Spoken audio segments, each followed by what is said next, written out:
Hello guys, എൻ്റെ dress കൊണ്ട് പേടിക്കേണ്ട, ഒരു വീഡിയോ എടുക്കാൻ വേണ്ടി സാരിയൊക്കെ എടുത്ത് കൊടുത്ത് ഒരുങ്ങിയതാണ്. അപ്പോഴാണ് വിചാരിച്ചത് ഒരു ഷേക്ക് ഉണ്ടാക്കാമെന്ന്. ഇൻസ്റ്റഗ്രാം സ്ക്രോൾ ചെയ്തപ്പോഴാണ് ഒരു ഇഫ്താർ ഷേക്ക് കണ്ടത്.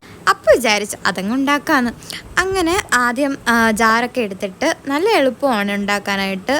ആദ്യം പഴമെല്ലാം തൊലിച്ച് അതിൽ ഇടുന്നുണ്ട്. ഞാനൊരു 3 പഴമാണ് എടുത്തിട്ടുള്ളത്, 3 അല്ല 2. അങ്ങനെ 2 പഴം ഇട്ടു. ഞാൻ പഴം തൊലിച്ചിട്ടപ്പോഴാണ് മീനൂട്ടി ഉണ്ടായിരുന്നു വീട്ടിൽ, അവൾക്ക് ഇടണം എന്ന് പറഞ്ഞ് എൻ്റെ നിന്ന് വാങ്ങിച്ചു. അങ്ങനെ അവൾ ഇടുവാണ്.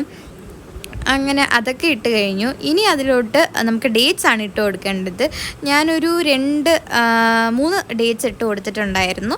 അതിനുശേഷം പീനട്ട് ബട്ടർ കുറച്ച് ഇട്ട് കൊടുക്കണം. ഞാനൊരു 2-3 സ്പൂൺ ഇട്ട് കൊടുത്തു പീനട്ട് ബട്ടർ. അതും കൂടെ ആയിക്കഴിഞ്ഞാൽ പിന്നെ നമുക്ക് പാലാണ് ഒഴിച്ചു കൊടുക്കാനായിട്ടുള്ളത്. അങ്ങനെ ആവശ്യത്തിന് പാൽ ഒഴിച്ചു കൊടുക്കണം. അതിന് മുന്നായിട്ട് വാനില എസൻസും കൂടെ കുറച്ച് ഒഴിക്കണം. അതിനുശേഷം പാലും കൂടെ ഒഴിക്കണം.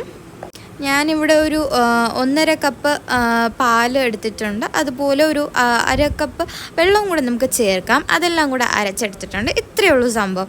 അപ്പോഴത്തേക്കും റെഡിയായി കിട്ടിയിട്ടുണ്ട്. അവളവിടെ നിന്ന് പറയുകയാണ് എനിക്ക് കൂടുതൽ വേണം എന്നൊക്കെ. അങ്ങനെ ഞാൻ ഗ്ലാസ്സിൽ ഒഴിച്ചു കൊടുത്തു. സംഭവം നല്ല ഈസിയാണ് ഉണ്ടാക്കാനായിട്ട്. എല്ലാവരും ട്രൈ ചെയ്ത് നോക്കണം. നല്ല ഫില്ലിങ്ങുമാണ്. അങ്ങനെ അവൾ കുടിച്ചു നോക്കിയിട്ട് പറഞ്ഞു അടിപൊളിയാണെന്നൊക്കെ പറഞ്ഞു. സത്യം പറഞ്ഞാൽ അടിപൊളി ടേസ്റ്റ് ആയിരുന്നു. എല്ലാവരും ട്രൈ ചെയ്ത് നോക്കണം. അപ്പം അത്രയേ ഉള്ളൂ ഗൈസ്. അടുത്ത വീഡിയോയിൽ കാണാം. ബായ്. എല്ലാവരും ഉണ്ടാക്കി നോക്കിക്കോ. ബായ്.